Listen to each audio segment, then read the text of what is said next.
Welcome to the 6th Annual Louise Young Diversity Program Lectureship. Tonight, we have a very special program. We have a lot of special guests. But the theme of tonight's program is a military theme.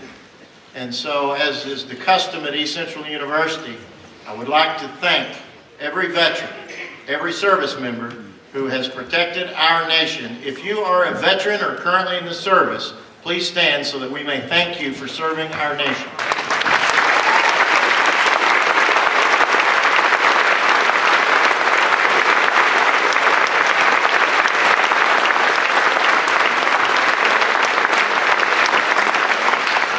I also want to thank members of the ECU Gold Program for presenting the colors. Thanks, guys.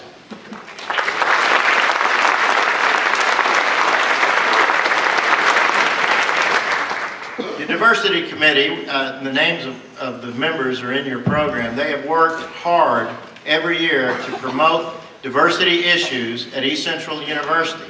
The chairman of that committee and her members have worked tirelessly to make tonight's program special, extra special for all of us.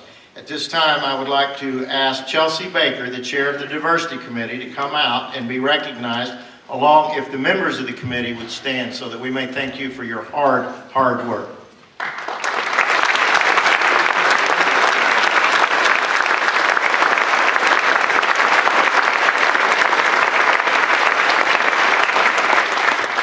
There are a lot of people in the audience I would like to recognize, but we're here to see a special gentleman, so let's get on with that.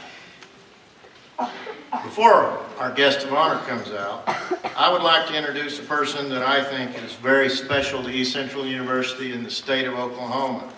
Dr. Donnie Nero graduated from East Central University in 1971. He was named the Distinguished Alum of East Central in 2002, and it was our pleasure in 2012 to induct Donnie Nero into the ECU Education Hall of Fame. He's been president of Connor State College until he recently retired. He was president for 11 years. He and his wife Shirley, who met at East Central University, is with us tonight. They are both lifelong educators, spending 38 years in the education field. Donnie and Shirley are the founders of the African American Education Hall of Fame. And I think more importantly, they're just good folks. Please help me welcome Donnie Nero to the stage.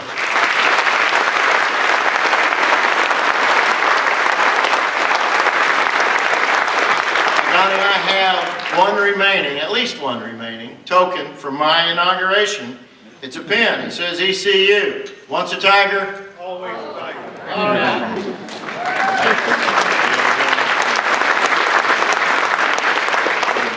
Thank you, Mr. President, and good evening to everyone.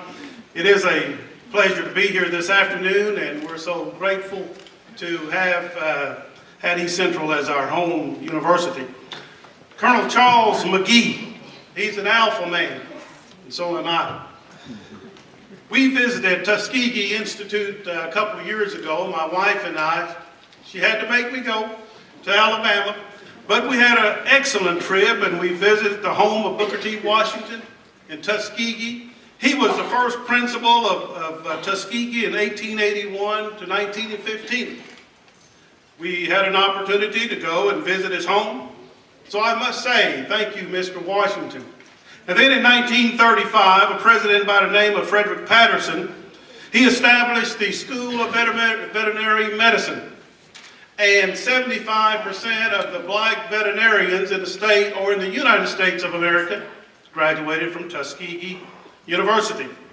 Dr. Patterson also brought the Tuskegee Flight Training Program to the institution. And so I say to Dr. Patterson, thank you, Dr. Patterson, for a job well done. Tuskegee Institute also produced George Washington Carver, excellent scientist. Also, General Daniel Chappie James, who was the first four-star general, African-American four-star general, and Ralph Ellison, who wrote the book Invisible Man.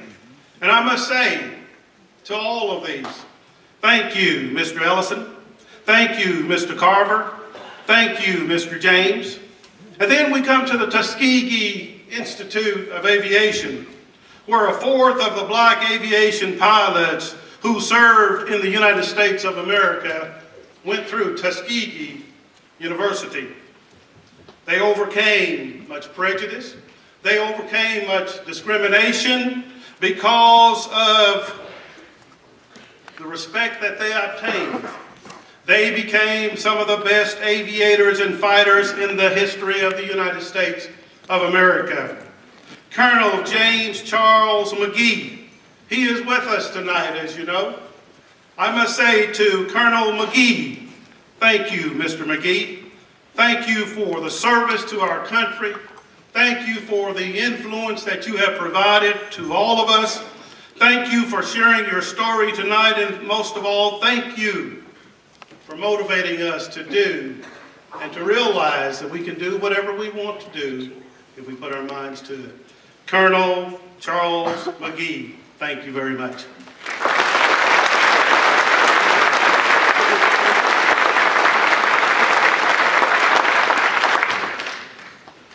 I'm Louise Young, and although we're going to do something just slightly different tonight, which will make it, more fun, I want to introduce one of two very special guests, because not only do we have Colonel McGee, but we have Colonel McGee's biographer, Dr. Charlene McGee Smith. And Dr. Smith earned her baccalaureate and master's degree from the University of Illinois and a PhD from communications from Ohio University. She has been an associate provost and served in a number of academic, higher administrative positions. She has earned a number of awards, but most notably a Standard of Excellence from a number of institutions and the Ohio University Friends of Libraries for the book that I think you are all interested in and you will have an opportunity to purchase tonight, Tuskegee Airman Biography of Charles McGee. We want to welcome Dr. Smith, who is going to share a few remarks about her father. Dr. Smith.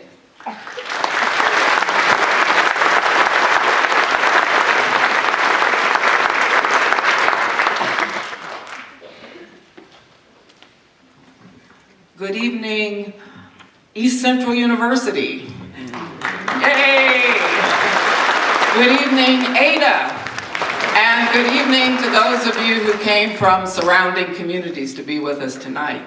It's a big delight for my father and I to join you. When we first got the invitation, it came from Dr. Louise Young, and she said, Ada, Ohio, or Ada, there's an Ada, Ohio. She said, Ada, Oklahoma. And two things immediately came to mind. One is when I was in high school, I had a role in the play Oklahoma. And I will spare you tonight. I promise I will not break into song at any point and sing anything from that. But I did hum it a lot around the house after I talked to her. And the other is I am a crossword puzzle player. Anybody here know that anytime there's a three-letter city in Oklahoma, what is it? Ada! So we're trying to figure out how the Chamber of Commerce might want to use that in some promotion for the city. But it's been wonderful to be here. The weather's been gorgeous, which I understand Dr. Young arranged as well. And we've had wonderful tours. There's Dr. Gerald Williamson there who showed us around the city today, and we've met so many wonderful people. So it's a pleasure to be with you. How many of you, before coming here tonight, know the story of the Tuskegee Airmen? Wow. That's fantastic, because 20 years ago, if I'd asked that question, very few hands would have raised, because history for too long was silent on the subject of the Tuskegee Airmen. But thanks in part to movies like Red Tails that George Lucas brought out last year, thanks to the HBO movie that preceded that, thanks to a change in our interest in what many members of the greatest generation did, including our members of color, we know a lot more about that. And I want to share with you, I think there are 4 reasons why you need to know the story of the Tuskegee Airmen. And I'll summarize them under the categories of history, heroes, healing, and hope. As I said, history was silent for too long. In the late 1930s, as the United States prepared to enter the war to make the world safe for democracy, black men in this country could not train to become pilots in the Army Air Corps. In fact, the War Department was on record stating that Negroes did not have the intelligence to learn to fly, or if by some chance learned, the courage or moral fortitude to fight in combat. That is history. That is our history. But fly they did, and valiantly, coming home from World War II with numerous medals, an exemplary record of protecting the bombers under their escort, and having achieved unbelievable feats, including the sinking of an enemy destroyer with fighter machine gun attack. So the history, that was it, but it was buried. In 1949, for example, the top flyers in the Air Force were Tuskegee Airmen, and the record book, until fairly recently, said unknown when it looked at who won that distinction. So there was a lot of history to be filled in. Let me move to heroes. By definition, a hero is someone admired for their achievements and character, particularly in the face of adversity. These men were heroes, but they did not come home to a hero's welcome. In fact, the doors to opportunity were once again closed to them. And that takes me to the healing aspect of why it's important to know. For many years, we sowed the seeds of division and prejudice, and the roots grew very deep. And as we continue the effort today to mend, to heal, and to move forward together, the healing that needs to take place is often happening one story at a time. When you know the facts, and when you know the contributions, and when you know the stories, such as my father's, I have received comments from people I will probably never meet who say they saw the world differently than they could have seen with their blue eyes alone. So the healing begins with knowing the stories. And then finally, you have hope. Because if they could fight against the obstacles that they face and persevere, then those of us who face obstacles today, why can we do no less? Why not us as well? And so they give us hope. And I think from my family, the lesson of hope, my father loved to fly. He learned his love for flying in World War II. When he came home, the airline industry was taking off, but not for him because of the color bar. He was not invited to join the ranks of the commercial pilots. One generation later, my brother finished his tour of duty in the Air Force, and he became a pilot. One generation. Hope.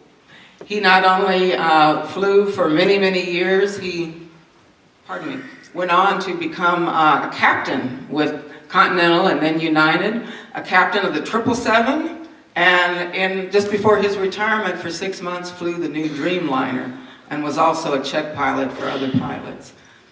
Hope. One generation. What can be done when you have the dedication? Now, I have learned that it's important for me to be able to tell the story of the Tuskegee Airmen, but I don't need to do that tonight because you're going to hear it directly. But there are some things that my father is much too modest to tell you, so I get an opportunity to take a moment to do that.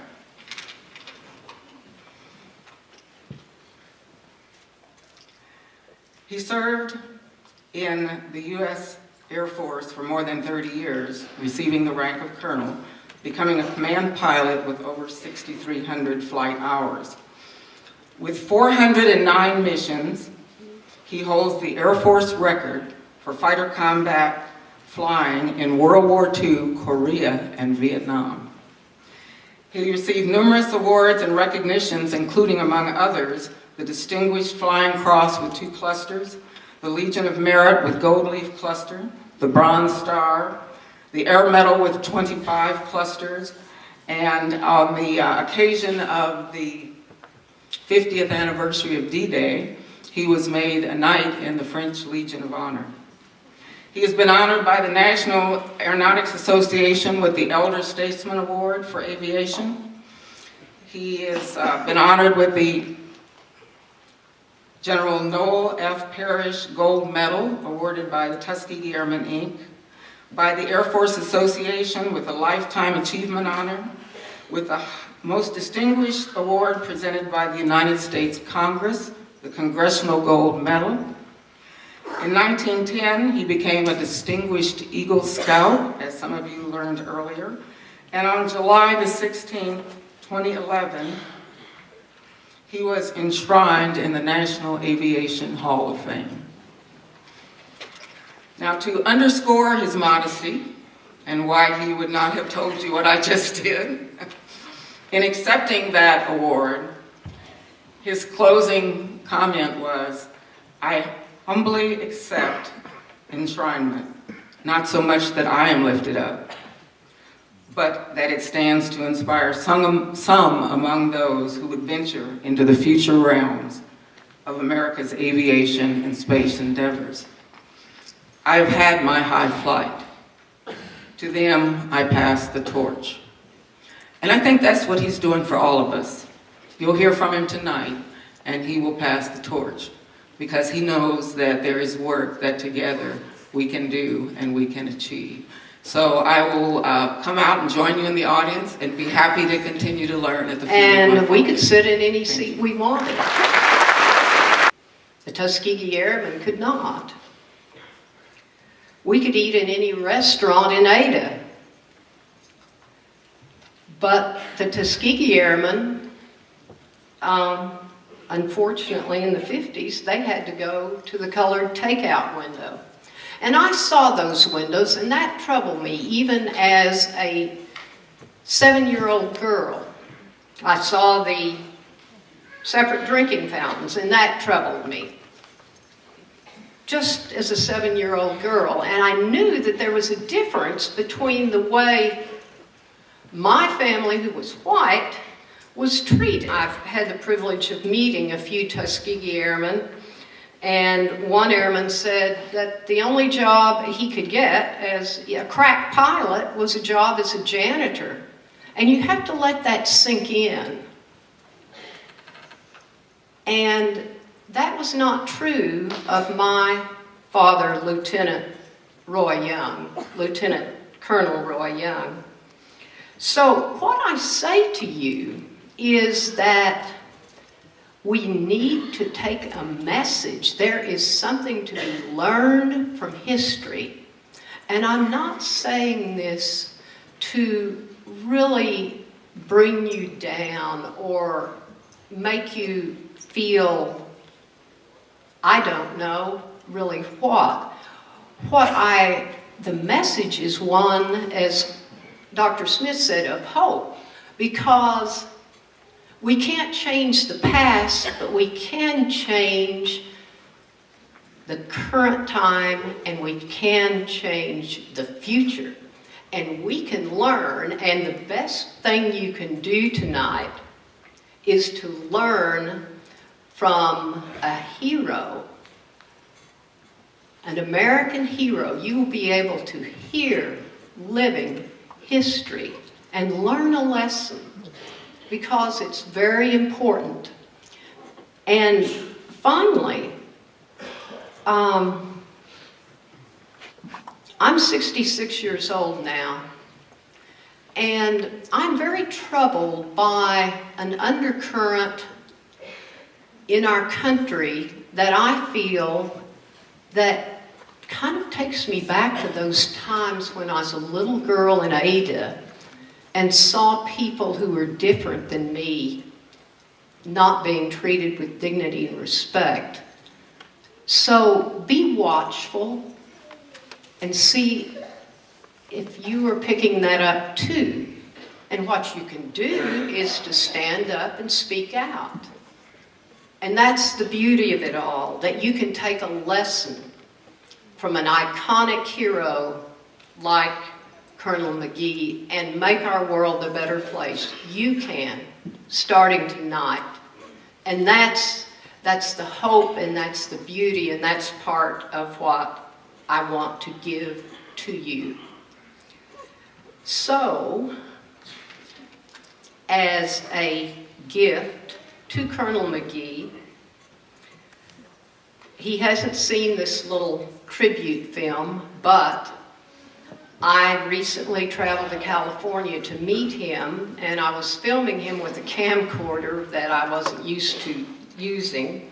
So please excuse the video and audio, but really lean in on a couple of the interviews because there was a lot of noise going on. So lean in and read what is on the screen carefully and try to really soak up the words that are being said.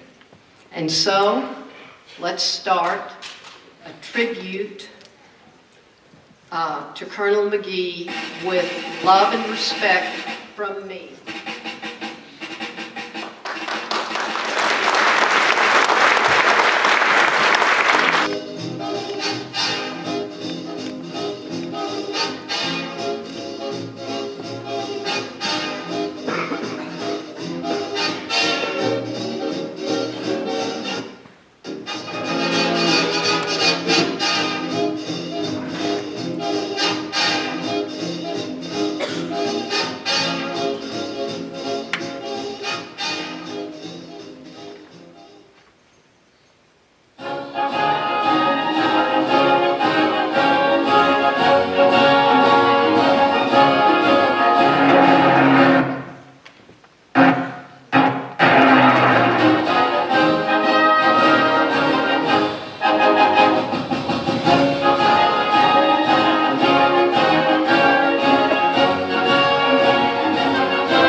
I'm speaking with Lieutenant Colonel Robert Friend, and he was stationed at the base in Tuskegee with Colonel McGee. Colonel Friend, what are some of your recollections of Colonel McGee? He was one of the nicer upperclassmen. Most of them were pretty hard on us.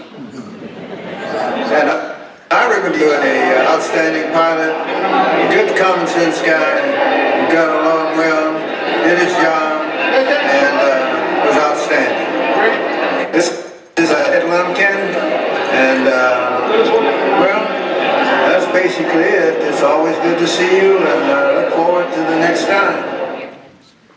I'm Ruth M. Jackson, Emeritus University at the University of California, Riverside, and Director of the Tuskegee Airman Archive. I have known Colonel McGee for approximately 8 years now. I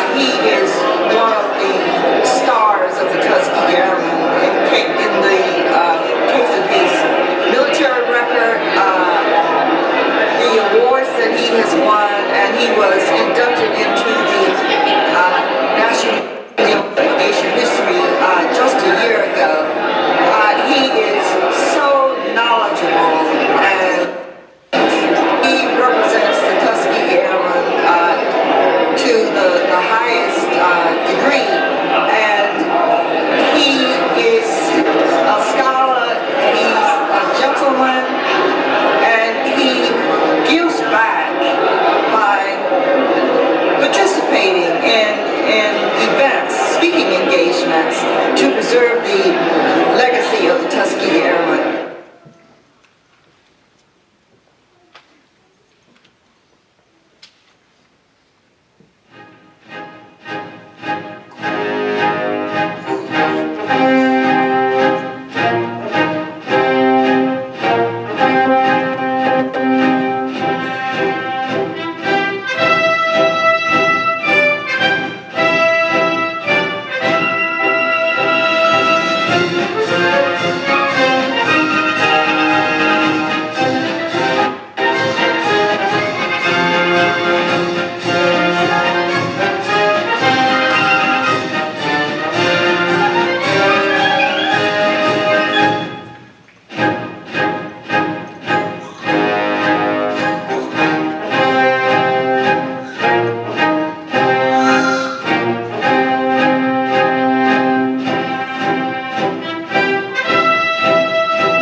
Can't hear myself. Hopefully I'm coming through all right. Diversity is one of the strengths of our country, and it's a pleasure to share with you on what that means. And in this case, I'd like to talk to you about the Tuskegee experience. And most important, what it has meant to our country. There's a prelude to the story of the Tuskegee Airmen, and I'll give it to you before I talk about what I call the 5 phases of the Tuskegee experience.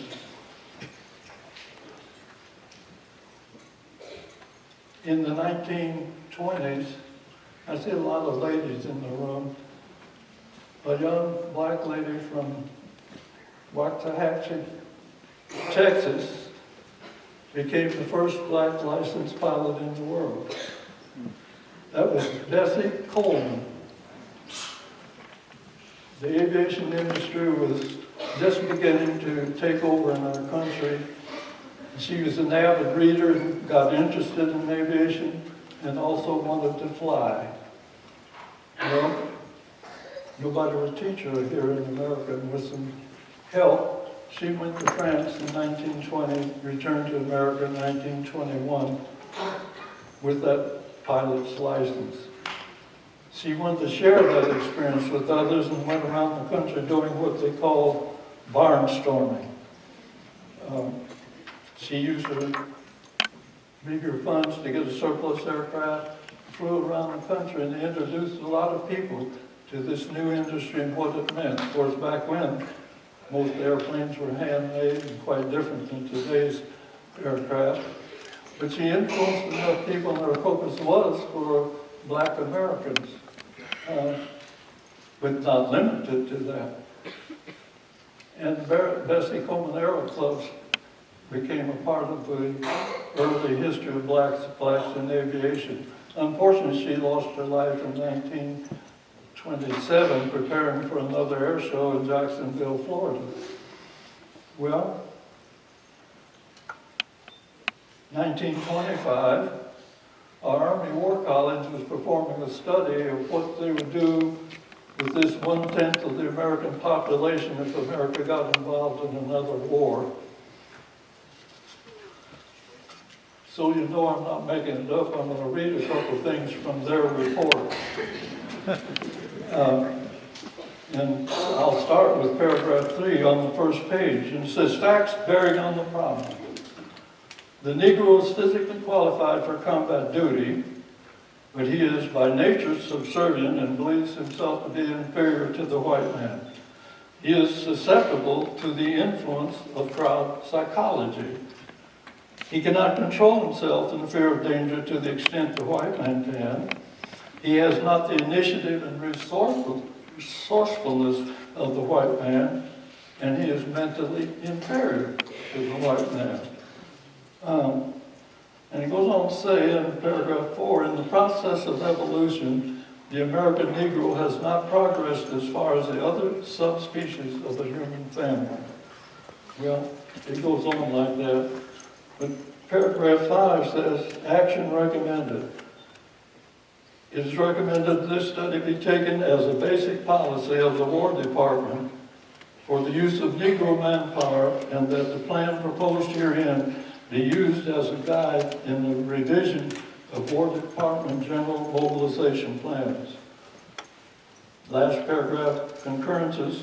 The policy and plan for the use of Negro manpower proposed in this study are the culmination of several years' study by the faculty and student body of the Army War College. That was sent to Washington, and Washington bought it. What that meant, dig ditches, cook food, drive vehicles, but perform anything in the technical areas such as aviation, not possible. So there was denial. 1936, a young black man, I think maybe everybody knows the name, Benjamin O. Davis Jr., graduating from West Point, and said he wanted to be a pilot. The Army answer to him was, we have no black organization. In other words, blacks and whites could not work together efficiently, and therefore there was denial. Move on to 1939. And I mentioned those Bessie Comunero clubs through the 30s, more than 100 blacks had gotten commercial licenses. But the war clouds in Europe got our attention. We're going to support our allies. They authorized the civilian pilot training program at colleges around the country. And this would provide a pool of pilots for our units to, as they begin to build up to support the war effort. Initially, that program excluded blacks, but because of the need growing and emphasis on inclusion, finally there were 6 so-called black colleges included in the program, pilots getting a license. But those going next door to the Army, saying, I want to be an Army pilot, the Army answer was, we can't use a black pilot because we don't have any black mechanics. And those that we fly to find it very, very interesting. Well, as I say, with these black colleges also included, finally, when the graduates in Washington, D.C. sued the Army for this inclusion, exclusion rather. And so, and with the pressure, by the way, there was 1940, there was an election year, and I think you know the name of the president, he was interested in being re-elected and getting votes. And so, pressure on the Army said, we'll experiment. We've studied the issue and we know it won't work, but we'll experiment. We'll authorize the 99th Pursuit Squadron. What's a pursuit squadron? 30 pilots, 24 aircraft. In this case, the fine print on the authorization said, and all of the necessary support. What was that? Well, the armors and mechanics, engine mechanics, electricians, so on, about 200 technicians. But all of the necessary support, we need medics, we need communications, we need supply, we need administration. That's almost another 200 people. What happened to the 99th? Well, just by Army policy, the now so-called Tuskegee Airmen, the first ones were the mechanics. They gathered the mechanics training at the technical school, Chanute Field, Rantoul, Illinois. mechanics are doing very well. They said, oh, we need an airfield to train the pilots. So they found, I think all they know is airfields all around the country. They found $4 million to build a separate airfield. Again, separate airfield. Where did they locate it? 9 miles north of the town of Tuskegee, Alabama. Interesting. Blacks Can't Fly. Tuskegee Institute, at that time, now Tuskegee University, had a very successful civilian pilot training program. And it happens that as time went on, the government passed a law that allowed the Army to contract the primary phase of flight training to a civilian pilot training program. Well, Tuskegee Institute had a very successful civilian pilot training program. In fact, they were going into the advanced phase of that training. Blacks Can't Fly, but Tuskegee Institute applied and got that contract. So folks, my first instructor was one of those black pilots of the 30s. Those were the instructors in many of these civilian pilot training programs. Well, the Army didn't change their policy. The mechanics came down, joined the pilots, 99th Pursuit Squadron, ready for combat in December of 1943. And the Army had a problem. I think you didn't know what it was, no, I'll tell you. No white commander wanted a black unit. 99 continued training for another 3 months while the Army was making up their mind, finally, to send them to North Africa, attached to the 33rd Fighter Group. Notice I didn't say assigned, because they still were segregated overseas. Having their own base, they sent a pilot over the 33rd, got their briefing, come back, and did their flying. But it turns out that in reports, the commander of the 33rd gave reports that reflected his attitude, not the performance in 99. But his recommendation was, oh, they're not aggressive, they've only shot down one aircraft. Recommend they be assigned to patrol Liberia. How many of you remember your map of Africa and where Liberia is? I think you get the message.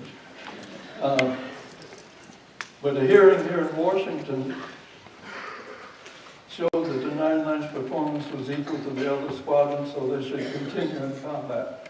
They moved out of North Africa into Sicily, out of Sicily into Italy. When they moved into Italy, there was one small period of perhaps early integration, because they were assigned to the 79th Fighter Group.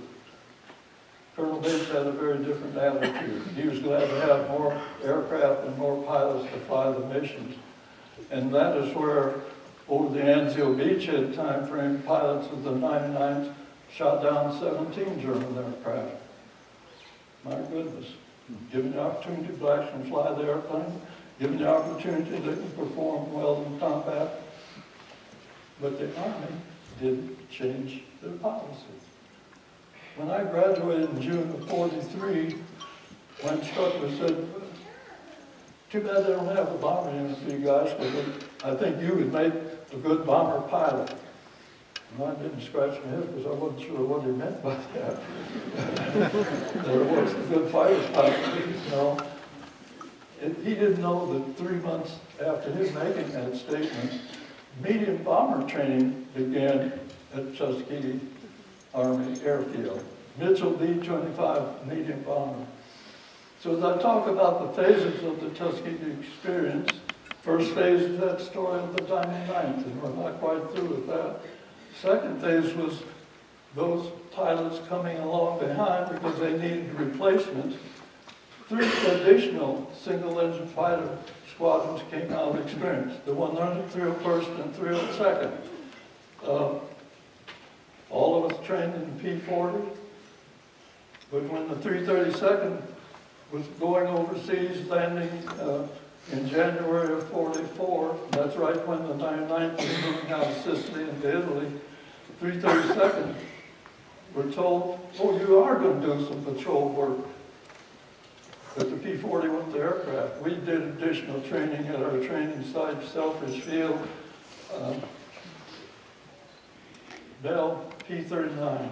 Some of you may know that was the day they had the aircraft with the engine behind.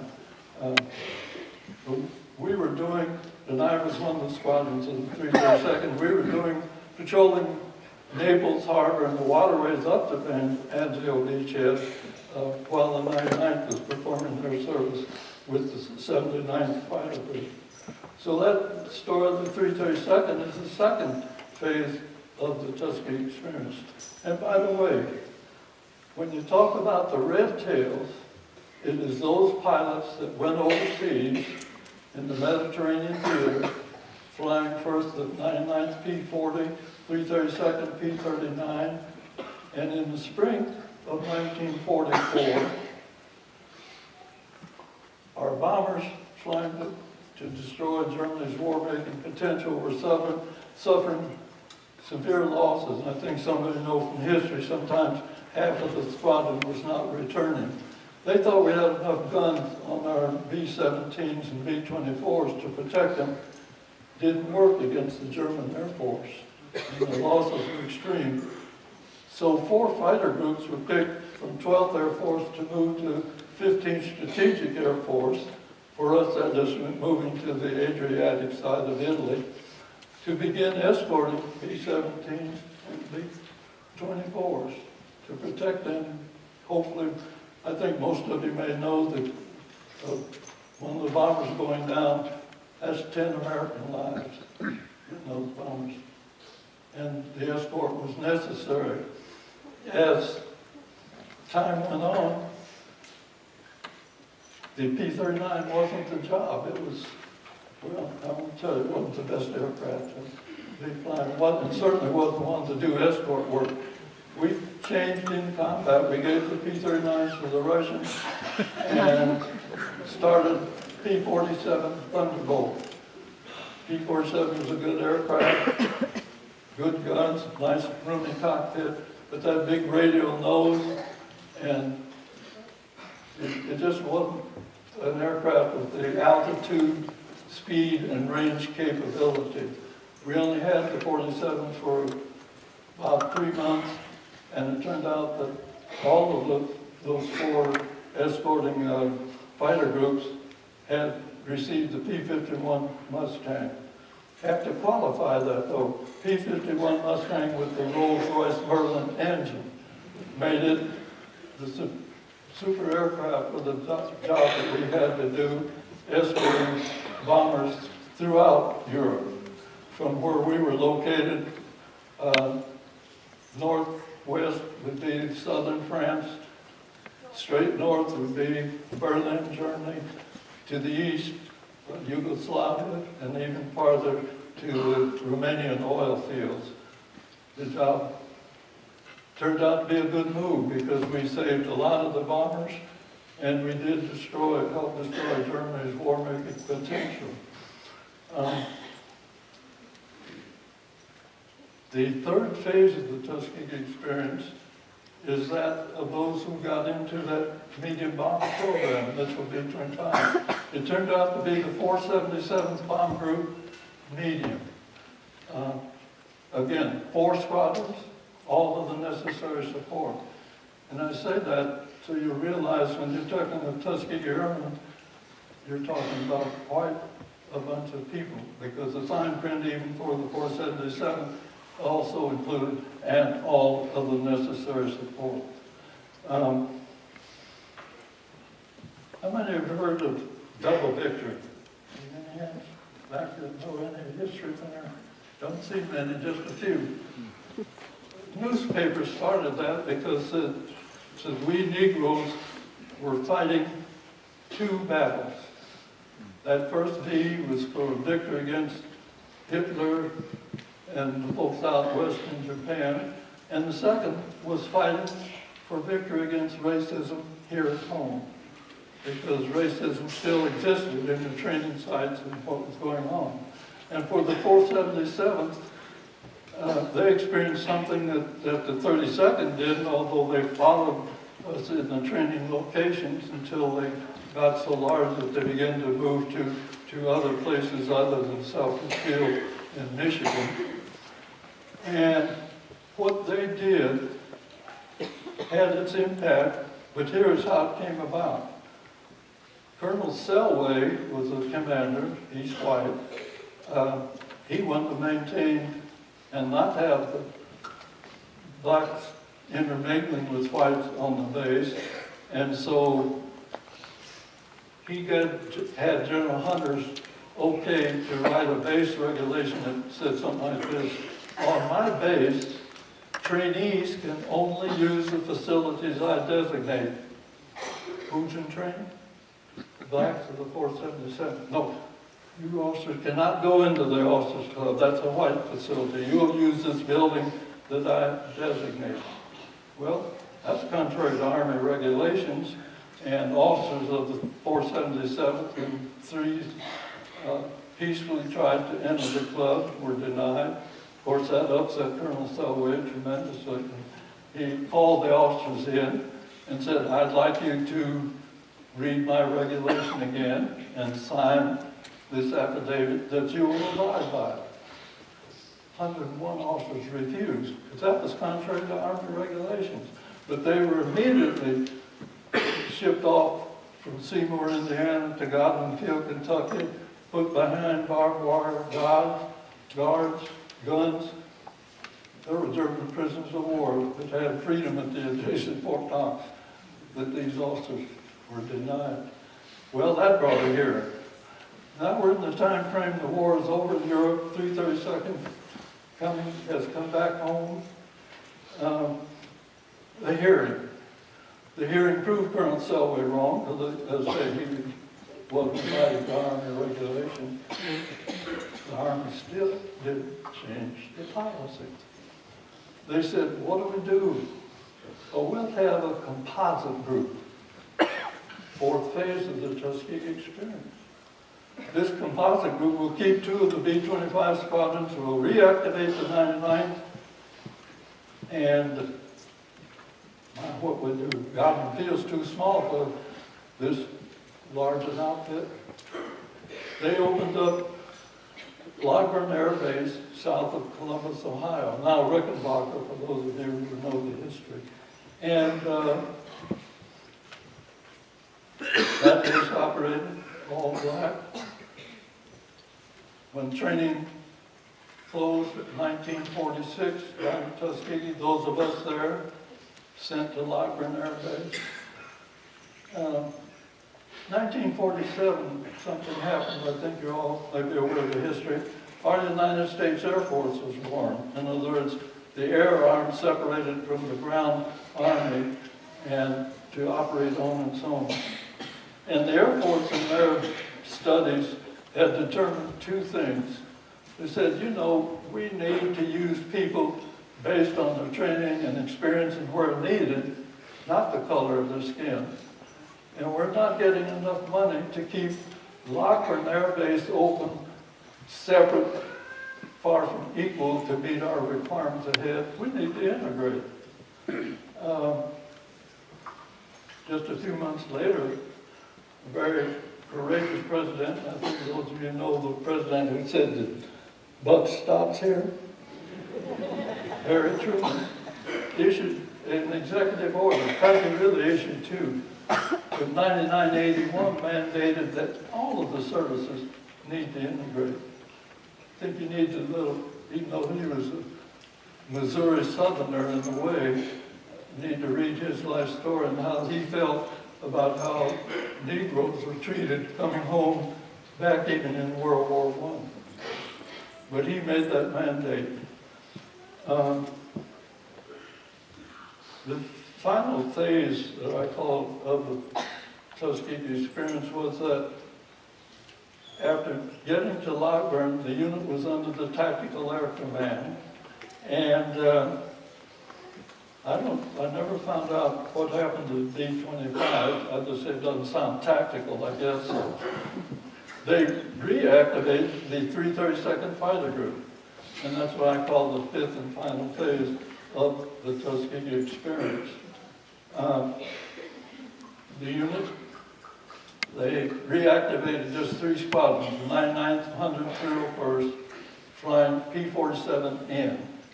And I think somewhere in the introduction and other words and so on, you've already been told that the first Top Guns, well, I'll put it this way. First Top Gun meet was May of 1949. The Air Force later started publishing their history, and that's where it came out that they published 1949 unknown, went on to name the others. Well, I think you can guess who the Top Guns were in 1949. May. Pilots, 332nd Fighter Group flying P-47N. But July of 1949, the Air Force, our United States Air Force, led our country in military integration. They closed Lockburn in July of 1949, and those of us still on active duty, and like me, I was enjoying the flying. We were scattered around the world. Could you call that an early civil rights action? Well, not quite. I think most of us got along based on our skills on base. The schooling from some of our youngsters in many places around the country, not quite ready. Our travel around the country, motel flashing vacancy. But when I walk in, or the blacks walk in, oh, we just rented. As soon as you drove down the street and looked back, the sign was back on still. Vacancies. E, oh, no, you can't eat here, or you can go around the back door and we'll hand you some sandwiches. It took some while, and the only reason I say that is, although our Tuskegee experience is over, the civil rights action of the 60s was still necessary to provide equal access and equal opportunity for all Americans. And that is part of what the Tuskegee program brought to our country, because our performance allowed those who saw the need to provide equal and access begin to act on that statement or that ability to do it. Just a quick word, we were Tuskegee Airmen today. Now, up to that point, 1941, 1949, we weren't called Tuskegee Airmen. That only came later. I think in 1972, we decided to have, well, there have been folks getting together to share the experience. And that experience, as I say, I don't have anything I can say good about segregation, but one thing. And that is, although we operated in a segregated environment, that experience from 1941, 1949 made us some longtime friends, if you will. Our early marriages, our family coming along, and so on. So that was a good point for many of us who went through the experience. But in 1972, after some gatherings around, we made the decision to form a national organization. Organized 72, 73, 74. We met in Detroit, 72, Washington, D.C., 73, Los Angeles, California, 74. Continuing from those in Chicago, those 4 areas, continuing developing chapters, and today we now have over 50 chapters around the country. We've organized in 3 regions, and so what do we call ourselves? We organized a nonprofit organization, Tuskegee Airmen Incorporated, with 2 basic principles. Number 1, preserve the history of the experience for what it meant for our country. And number two, motivate our youth in aviation and space career opportunities.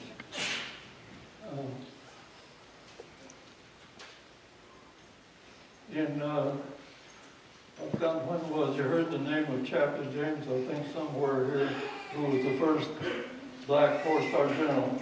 He died a month after he retired, and our Los Angeles chapter had proposed well, they were going to roast him, but with his death, they made it a memorial dinner. But a good thing came out of that, because with the proceeds of that dinner, they gave 5 $1,000 scholarships.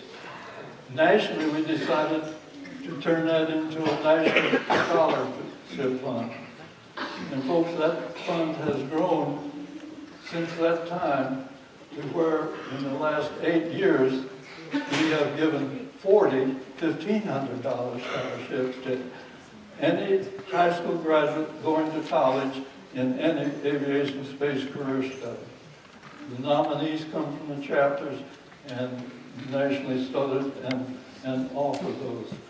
Besides that scholarship program, many of our chapters have youth in aviation program where they're teaching them, some of them even getting their early flights in, and some going on to schools like Embry-Riddle.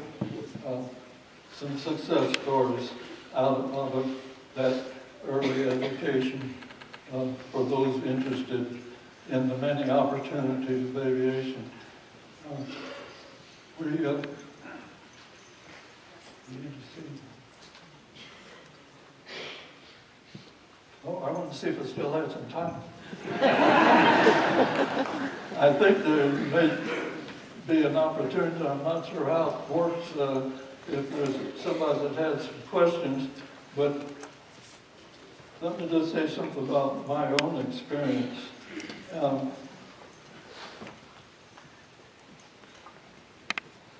how do I say it best?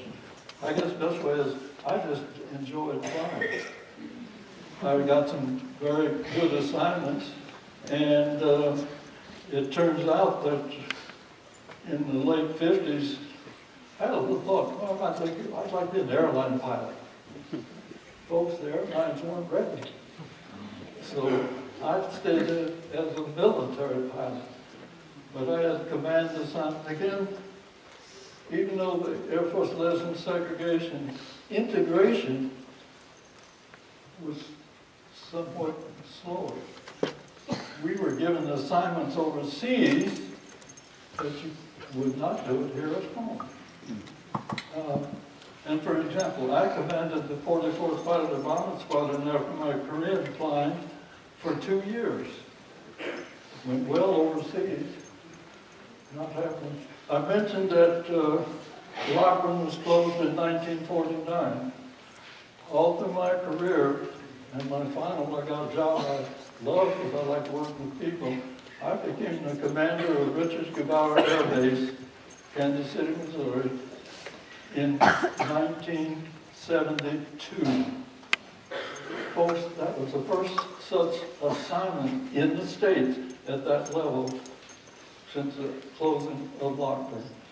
Fortunately, many followed after that, and well, are we where we ought to be? I don't know whether we ever get there, but we can't give up hope. And we shouldn't give up training our youngsters.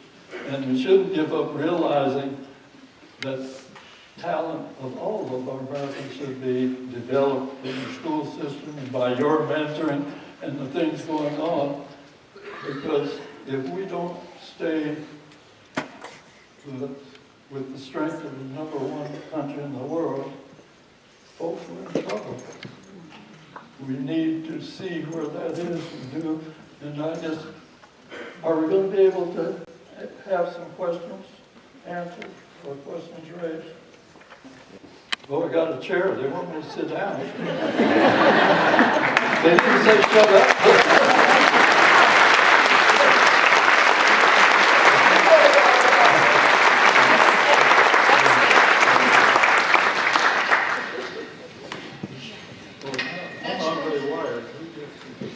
Who's got the first question? I gotta sit down. I can't sit down until you sit down. Does he need this one? No?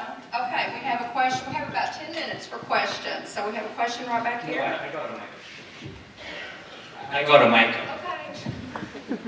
Do you have a question? No. I'm going to help people get speaking. Oh,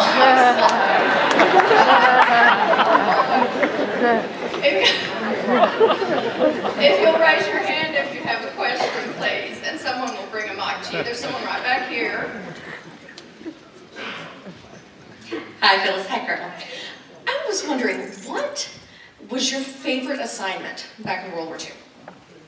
Your favorite assignment in World War II? What was my favorite assignment? Well, to be designated commander of an Air Force base, and folks, the base is a little city all its own,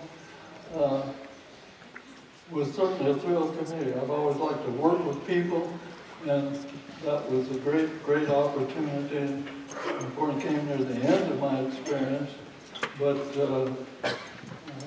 the chance to visit many places around the world, can't deny that wasn't a great opportunity. And I guess even because of my experience after my service experience, I was able to had 2 State Department trips to the country of Georgia, very close to where Russia's acting up right now, and also to the country of South Africa, to share with them, because after they ended apartheid, they realized the mistake that they had made denying blacks a good education. So as they ended that segregation, they still had a large member of populations, and here I'm talking about from 20 to 30 years old, who were not educated to take over the jobs and things needed to keep out South Africa strong. They learned a hard lesson, they're still working at changing. But to be able to share with others what it's meant for us and what we accomplished, the record that we established that allowed those who knew that segregation should end to take action. Great experience. Thank you. Next question. There's someone right here. Colonel, thank you, sir, first of all, for taking the time to come to Oklahoma and to Ada. I have a twofold question. You mentioned mentoring. I'd like to ask that you share maybe what a mentor or mentors have meant to you in your life. That's first of all. And then second of all, you're addressing a room on a college campus filled with millennials. Some have said we're the largest generation in the history of our nation. We're also the most diverse. What advice do you have for us as the next generation? Okay. Let me answer the life, I think. Did everybody get a dog tag? Yes. Yes. Did everyone get a dog tag? Did you get a dog tag? Okay. If you didn't, well, we'll have some in the lobby afterwards. Yes. Take a look at that and look at what the words on there and what they mean. Very important. Because these youngsters are our future. I talked to middle schools and so on. I put to some of them even this way. I said, you know, we're planning to go to Mars. I think all of you have heard that, haven't you? Starting to go to Mars. So I said to them, guess who's going to make the trip? I think the parents are going to be too old. It's going to be some of the youngsters coming along. We need to mentor them and mature. And what was the other part of your question? Advice for this generation. Advice to this generation. Boy, that's a tough one. I only say that because we've got some youngsters out there. I haven't been able to absorb their language, so I don't know how to talk to them. How to talk to them. And the other thing, I think we have to be careful or vigilant, and that this is a burden on the schools. We had teachers that tried to teach you how to hold a pencil. I saw a cartoon recently, and it went way back, that the ancient man was walking bent over and finally straightened up and was walking, and all of a sudden went back.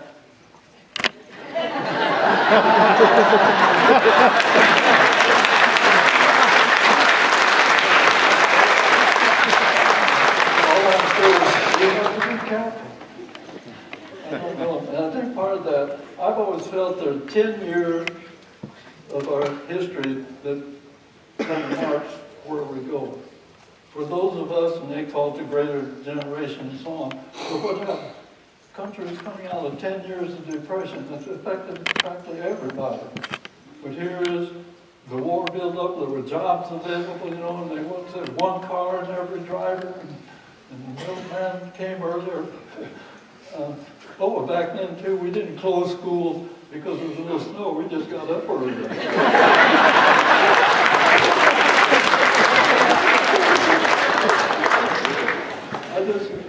I say all of this because we do need to pay attention to what's taking place. I don't know where this fingering is going to take those youngsters when they move up to get into business and sporting activities. Technology keeps moving these things along so fast, you can't get one, keep it, because you got to buy an update. Now you have an iPad though, right?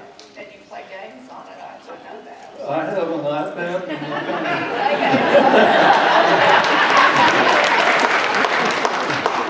But I don't. You don't text. I'll teach you later. Oh, hope I got most of your question. Yes, you had quite a few scouts here tonight, and I noticed you're an Eagle Scout. And how did being an Eagle Scout prepare you for the leadership and the skills you had and the perseverance you had to endure for all your life?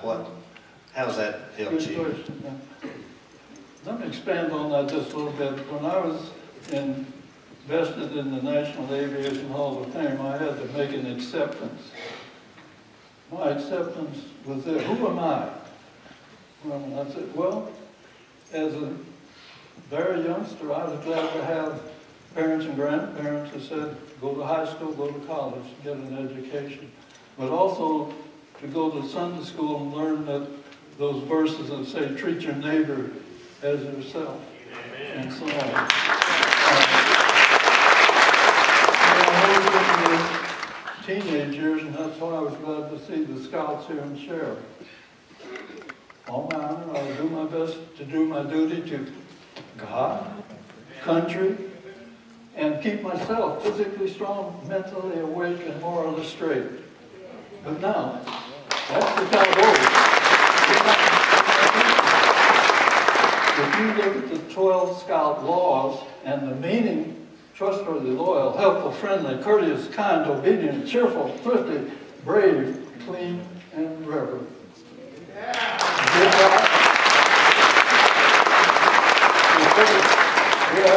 If everybody had been living like that, we wouldn't have the prisons we've got in our country. So, still good. Still good. And then I have to add, even earlier in college years and later, for me, for total precepts of Alpha Phi Alpha, to be first of all, you must first become a servant of all. Think about that. There's a big meaning in there of how and so on. There are folks out there in need. Do you pass up an opportunity to help? Food for thought. You know, somebody also asked, what would I pass on? I'll pass on something to some of these youngers. 4 P's. 1 P, perceive. Dream your dreams, but while you're doing it, find out what talents you have and prepare it. And hopefully find something you like doing. nothing worse than going to work every day and hating what you're doing. Second, prepare.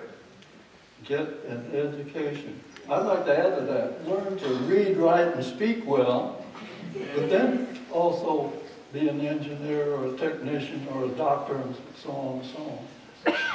And the third P is perform. Let excellence be your goal in everything you're doing. And certainly always do your very best, whatever it is.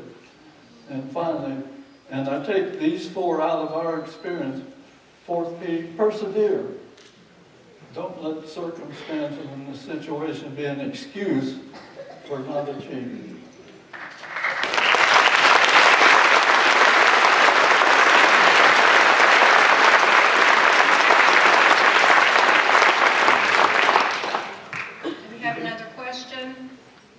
No, somebody, I don't know whether it has. They're way up there. Okay. How many planes did you shoot down? I had one victory over Pardo Beach Aerodrome in August of 1944. My only aerial victory. I haven't even counted how many German aircraft I was able to destroy on the ground, because after we destroyed the plants and their oil supplies and so on, none of the German aircraft couldn't get into the air. So I only had one victory, and you don't get credit for victory for destroying them on the ground. But our job was stick with the bombers. You know, you can put a decoy out here, and if we go off to chase that decoy, even though they weren't attacking the bombers, then somebody could come out of the sun or elsewhere and do it. We were well indoctrinated by our leader. We only left the bombers if they were attacked, and portions were dispatched to take care of that. So, but totally in the group, we shot down well over 100 German aircraft in the air, and they destroyed many on the ground. We have time for one more question. Colonel McGee, I want to say thank you again from ECU for coming. I know we're all very proud of you for all your accomplishments, but my question may seem a little frivolous. Since we have a lot of young people in the crowd, especially college students, we want to know, how did it feel when you shot down your first bomb you shot? Well, we were trained to do a job, and that was to keep German aircraft from destroying our bomber in their bombing raids. Our focus was to destroy the war-making potential. There is no joy in killing the individual. And in hopes in all of the cases was that you were able to destroy the aircraft, and hopefully the pilot could bail out. In most cases, that was the circumstance. Unfortunately, on my case, I saw the plane crash at the airfield that our bombers had been bombing, and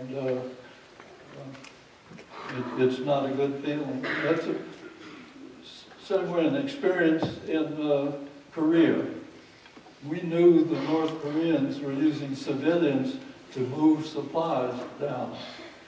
But our job was, if anything is moving across that river, you need to destroy it. That's pretty tough when you know some of those weren't people you would want to kill. But, well, war, they say war is hell. We need to stay strong, and hopefully one day stop using our military power for political purposes.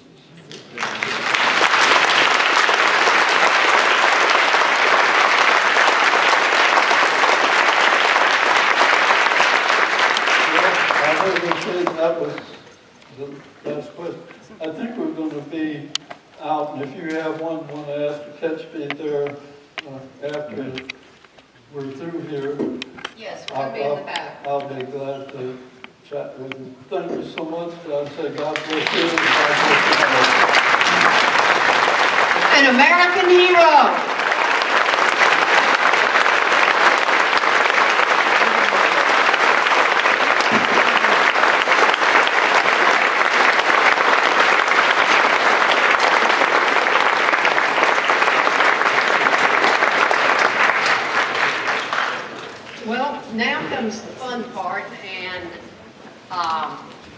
The fun part is getting to actually shake hands with Colonel McGee. To give him just a couple of minutes to get settled, I want to assure you that all of you folks who haven't gotten your Tuskegee dog tag can do so now. But if those folks who don't have to be out in the lobby, just keep your seats for a few minutes, because we have to have the retiring of the colors, and we won't all be at attention for that.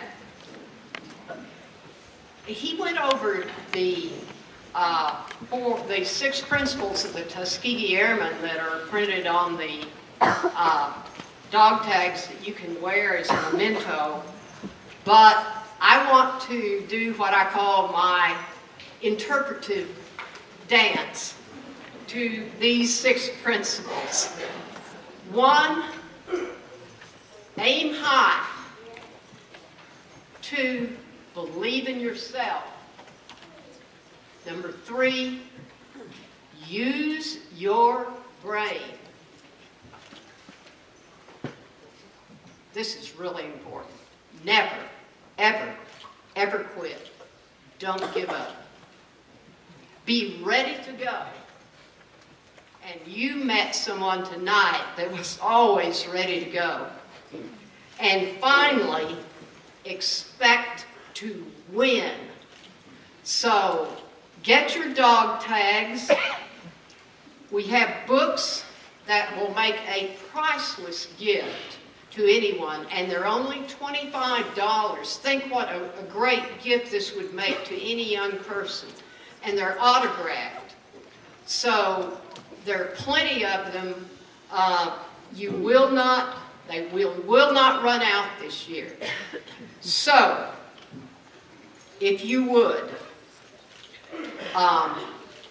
please stand for the retirement of the colors and remain standing until you hear the closing music after our colors have been retired.